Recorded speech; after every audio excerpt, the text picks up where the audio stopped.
जब भगवान राम और लक्ष्मण जी को विश्वामित्र जी महाराज लेने आए, किसी तरह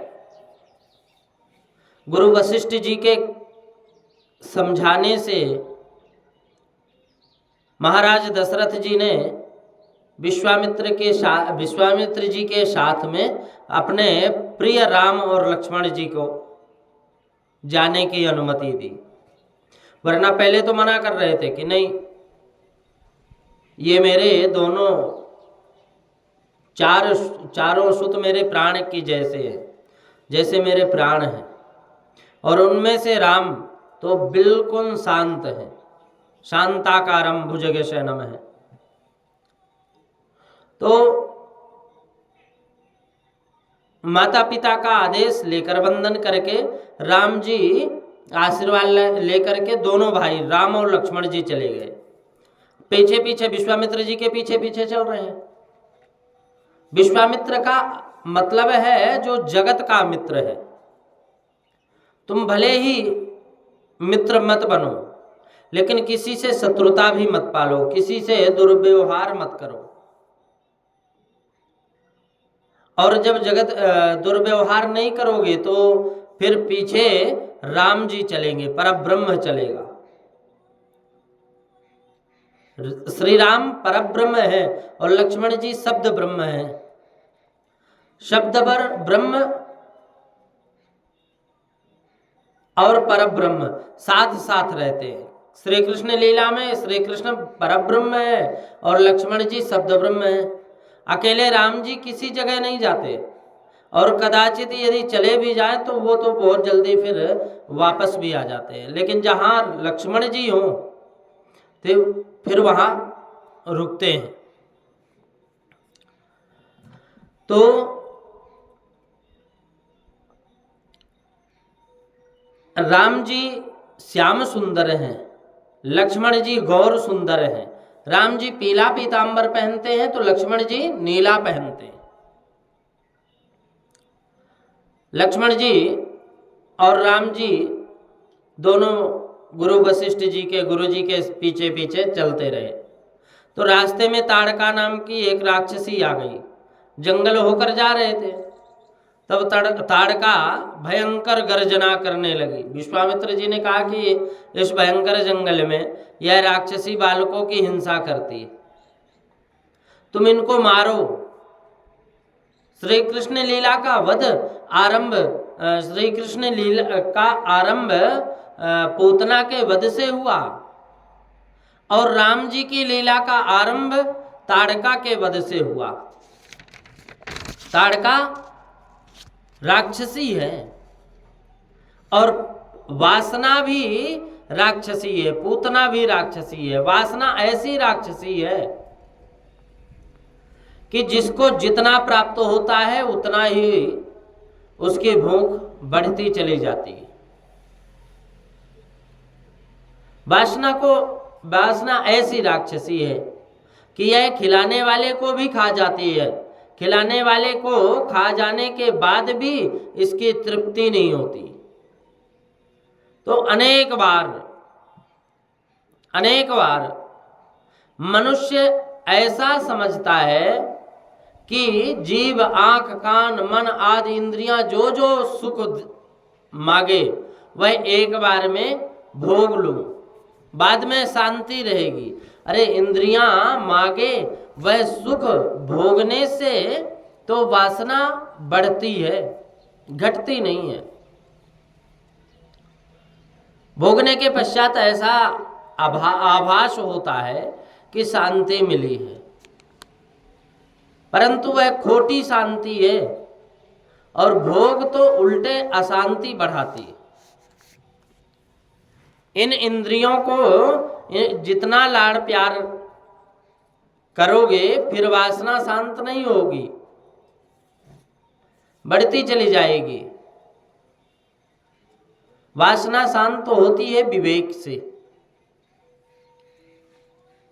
राम जी के विवेकी रूपी बाण से विवेकी रूपी बाण जब मारते हैं ना, तो राम जी का धनुष जो है वह ब्रह्म स्वरूप है। विवेक ही बाण है और धनुष का आकार थोड़ा ओंकार का होता है। श्री राम जी मनुष्य बाण को, धनुष बाण को सुसज्जित करते हैं, हमेशा तैयार रखते हैं। तुम भी ज्ञान धनुष को विवेक की वाणी से हमेशा सुसज्जित रखो, हमेशा तैयार रखो। राक्षस काम किस समय विघ्न करने आ जावे, यह कहा नहीं जा सकता। राक्षस तुम्हारे पीछे, राक्षस तुम्हारे पीछे लगे हुए हैं,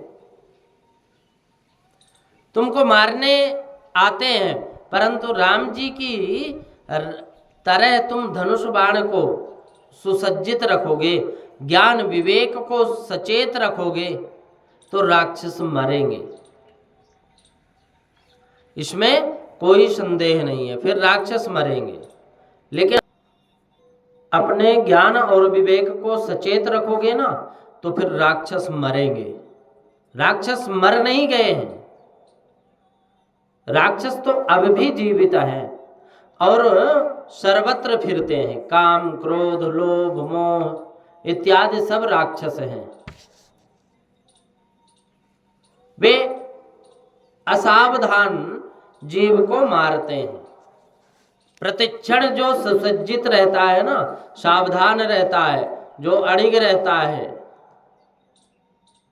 तैयार रहता है, उसको राक्षस मार नहीं सकते। प्रभु ने ताड़का का वध किया। ताड़का पुनर्जन्म की यक्षिणी थी। वह अगस्त ऋषि को त्रास देने लगी, तो ऋषि ने उसे श्राप दे दिया कि वह राक्षसी हो जाए।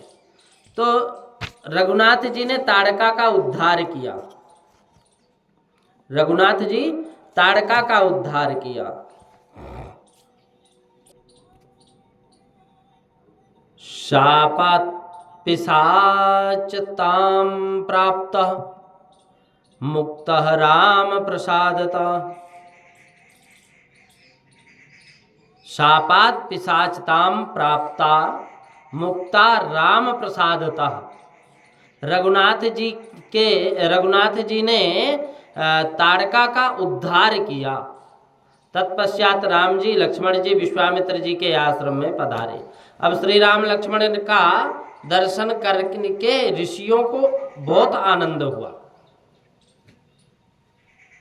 ऋषि कुमारों से के साथ राम और लक्ष्मण का प्रेम हुआ। श्री रघुनाथ जी ने विश्वामित्र जी से कहा कि गुरुदेव, आप अब यज्ञ का आरंभ कीजिए। श्री राम कौशिकम प्राह मुने दीक्षां प्रविश्यताम। कहते सुंदरकांड, सुंदर मंडप की रचना की गई। यज्ञ मंडप के द्वार पर श्री राम लक्ष्मण जी धनुष बाण लेकर के खड़े। 16 वर्ष के राम लक्ष्मण बहुत सुंदर दिखते थे। तो श्री रघुनाथ जी को का मुख सुंदर है, आंख रम्य है और वक्ष विशाल है। ऐसे बल छाती में होता है, वक्ष जिसका विशाल होता है ना, बल बहुत होता है।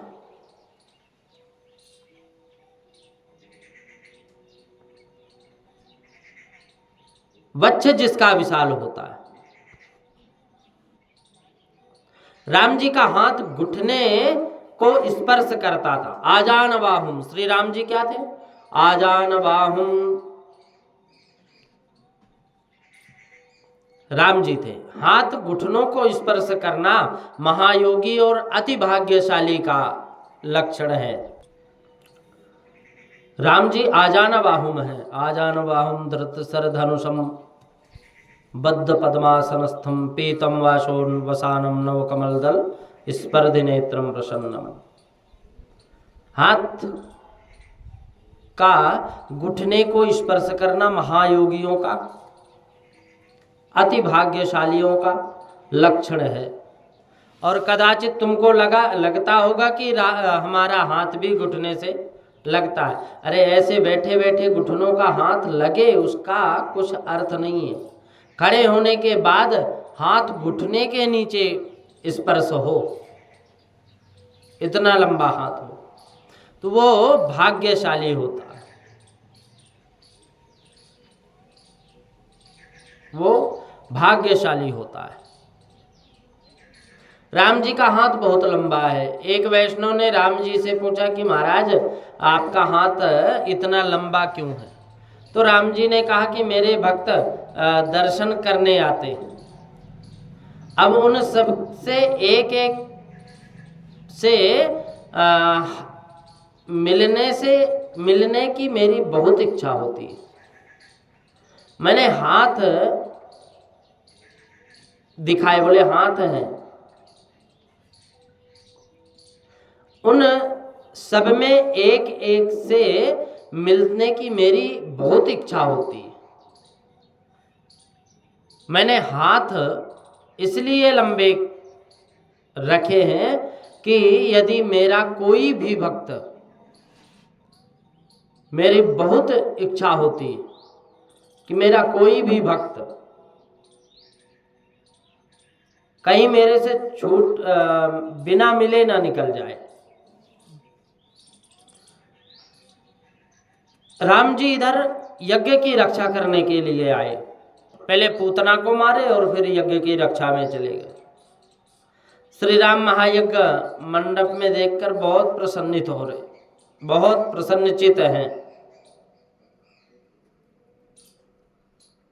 राम जी यज्ञ मंडप के द्वार पर खड़े हैं और अधिकतर मंदिर में ठाकुर जी खड़े हुए होते हैं। यदि तुम द्वारकानाथ को देखो तो द्वारकानाथ में भी भगवान खड़े हैं। पंढरपुर में श्री विठ्ठलनाथ जी महाराज खड़े हैं। पंढरपुर में श्री विठ्ठलनाथ जी का स्वरूप ऐसा सौम्य और मंगलमय है कि दर्शन करते समय ऐसा लगता है, दर्शन करते समय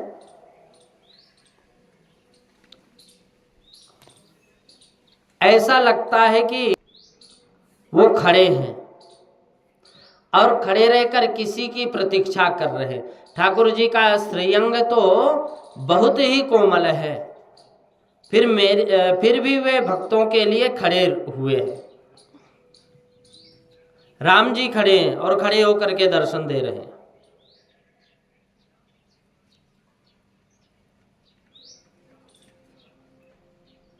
ठाकुर जी का श्रीअंग बहुत ही कोमल है।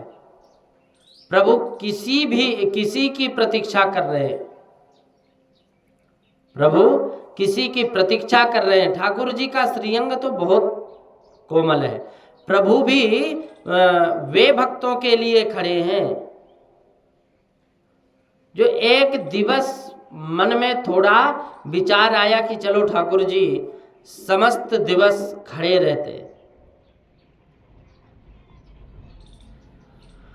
उसमें इनके कोमल चरण को कितना परिश्रम होता होगा।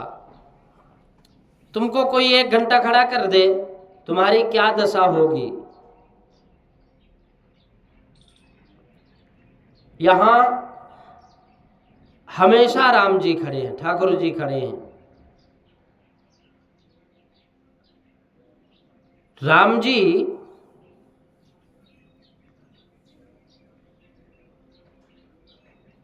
प्रतीक्षा कर रहे हैं, और प्रतीक्षा किसके कर रहे हैं? जो अपने भक्तों का।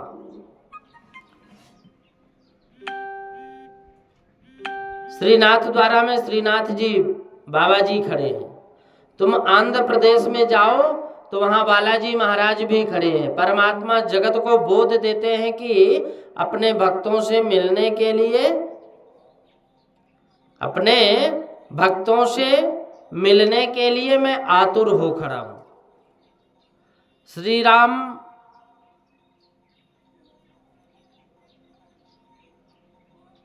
हमेशा खड़े हैं और खड़े होकर के अपने भक्तों का कल्याण करते हैं।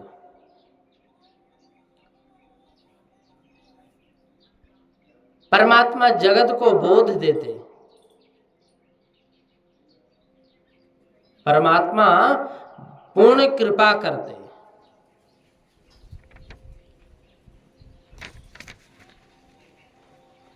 वो जीव, हर एक जीव का ध्यान रखने वाले। राम जी तो जीव से मिलने के लिए आतुर है, परंतु यह जीव ही अभागा है। जीव को किसी दिन ऐसी इच्छा नहीं होती कि मुझे परमात्मा से मिलना है, मेरा जीवन सफल हो जाएगा। कभी भी ये विचार करके नहीं आते। राम और लक्ष्मण जी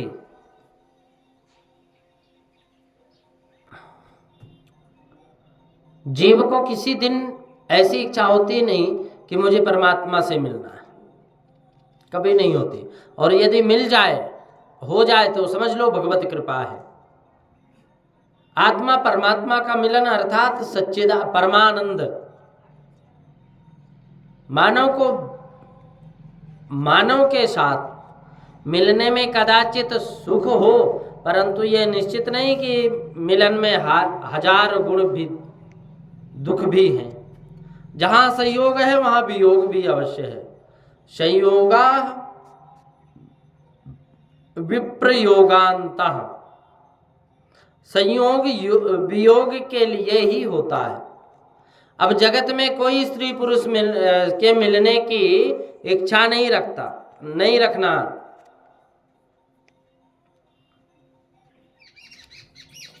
उसमें वियोग का दुख अवश्य है। परमात्मा के मिलने के बाद वियोग का दुख सहन करने को रहता नहीं, दुख नहीं सहन कर पाते थे। परमात्मा के मिलने के वियोग का दुख नहीं सहन हो पाता। परमात्मा के बिछोड़ने का वियोग सहन नहीं हो पाता। परमात्मा से दूर जाने का जब समय आता है ना, तो वह झटपटाता है मनुष्य।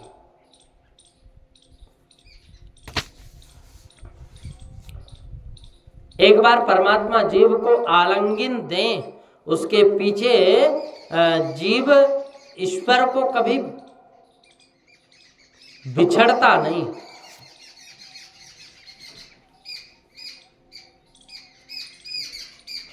नदी समुद्र में जाकर मिलती है। यथा नद्यः स्यानंदमाना समुद्रे स्तम गच्छन्ति नाम रूपे विहाय।